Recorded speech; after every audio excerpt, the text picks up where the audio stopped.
Hi everybody, I'm here with Xavier, our head sommelier in the restaurant, and we're here to talk about Xavier's selection for the latest curated series. We have two selections. We have the cellar selection, which is a dozen bottles, and we also have the cru selection. And we're here to talk to you about the cru selection, and all off the back of our tasting that we did just a couple of weeks ago, and we looked at all these wines going back to 2010 with Imogen and the winemaking team and the rest of the restaurant team. It was a great day, wasn't it? It was absolutely amazing, Martin. Thank you.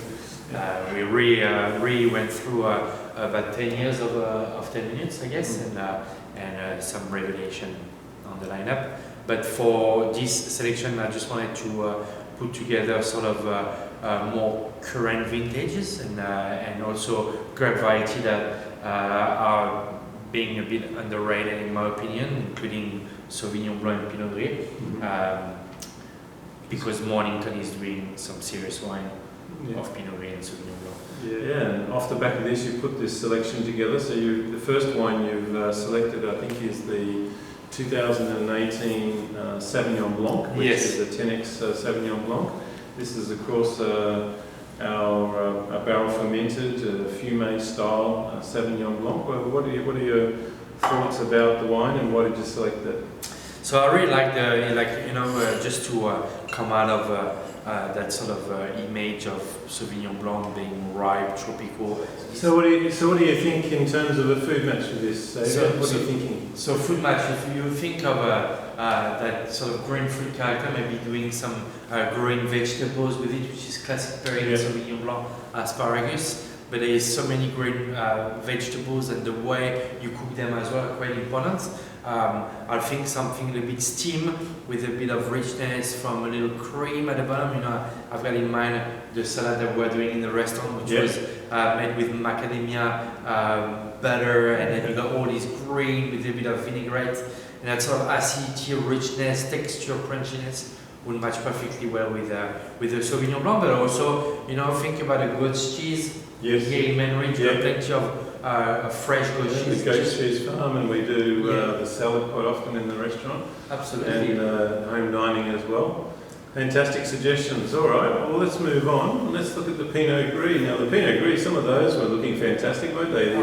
The older ones, I was surprised how fresh some of them were looking. But this is actually the 2019 Pinot Gris, which is our latest release, and I think probably one of the best ones we've ever made. What are your thoughts? I agree, Martin, and I think it's all about the varietal character, and it's all about that. What are you expecting from Pinot Gris? That spice pear, all these beautiful fruit character, but because it's been aged a little bit in oak and a little bit of residue sugar just to sort of soften a little bit the mid palate, remakes the wine super delicate, but at the same time very driven for food. It's so food friendly. Really enjoy that wine, and again, it's not necessarily about the oak. It's not necessarily about the artifacts. It's really pure, as you were saying, and you got that freshness and a lovely purity of fruit, which really transpires that wine.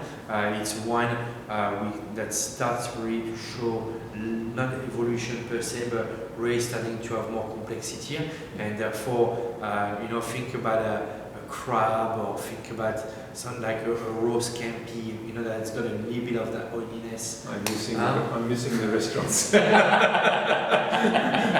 not that I'm complaining, but you're making me miss it. All right, fantastic. Yes. Well, great. Well, let's put that aside. And now on to the Pinots. And so we've got, this is a 6-pack, of course, so we've got 3 whites and then the 3 Pinots. So tell us a bit about your Pinots. We've got the 2017 10x Pinot, and we've talked a little bit about the vintage, but why this wine?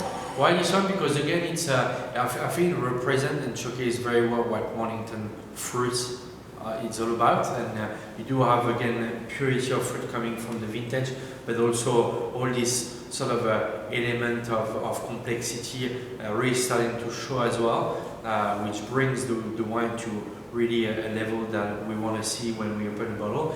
And this is a wine for me that really represents well what we're doing at 10 minutes.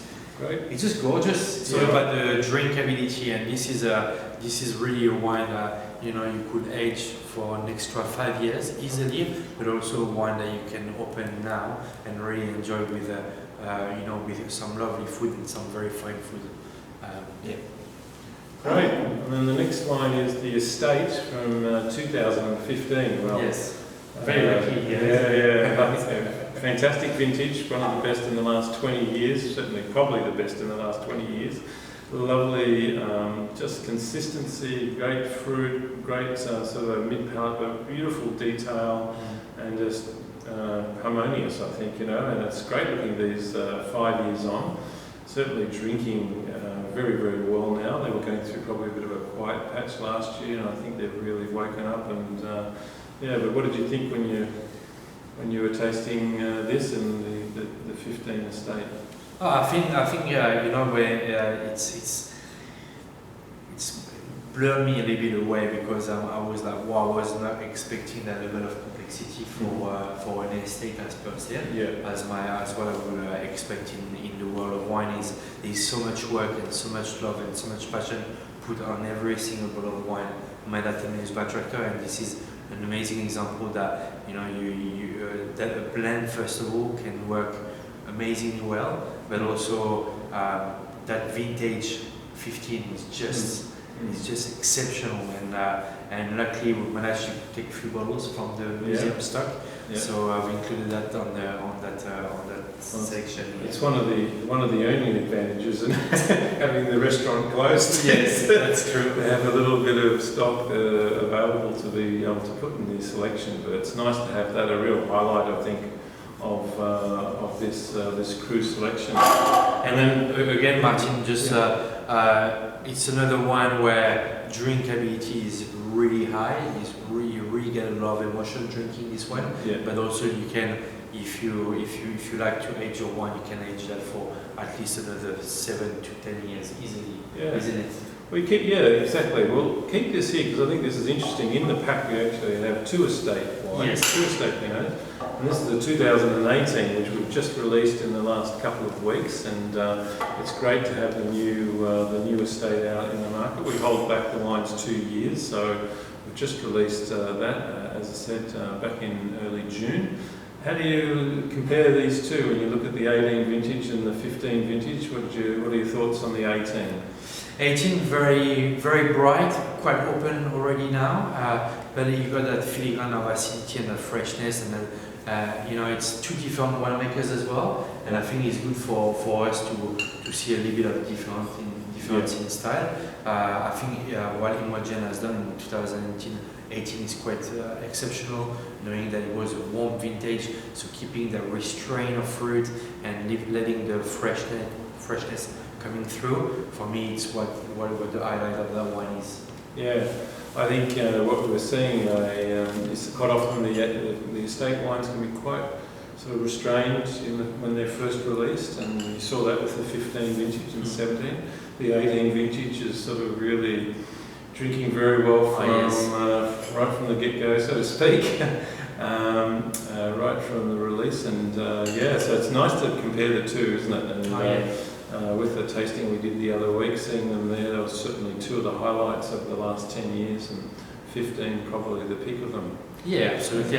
And what you have to think as well is those estate wines are first from both down the hill and up the hill. So in 17 we did down and up the hill, we separated, in 18 we didn't. And so you have a lot of element of complexity here because you got different part of the Mornington, and that's quite important. When you drink the wine, I think you have that element of ripeness, the element of acidity and freshness. It's just beautiful. Yeah, great. Well, it's been good fun pulling this together, hasn't it? So you enjoyed that. Makes me thirsty. So we'll look the Xavier's selection for the cruise selection is available now, and you can order it on our website and also, I believe, on the link below. But thanks for pulling that together, and hopefully people will get a chance to enjoy that, and also to see your food matching suggestions, which I think are great. We've got the home dining for those who are on the Mornington Peninsula that we're still doing while the restaurant's closed. So a chance to look at some of those matches at home. But yeah, good fun. Yeah, just don't hesitate to contact me as well if you have any question regarding, if you have any suggestion that you would like to hear. I'm here. I'm in the Mornington. I'm a resident, so don't hesitate. And again, thank you to the 10 Minutes Backtracker team to release those wines. Yeah. It was very fun to put all these things together, and very lucky of me for picking up all these wines. Yeah. Thank you, Martin. Cheers. Chin chin. Cheers, cheers. Cheers, everybody. Cheers.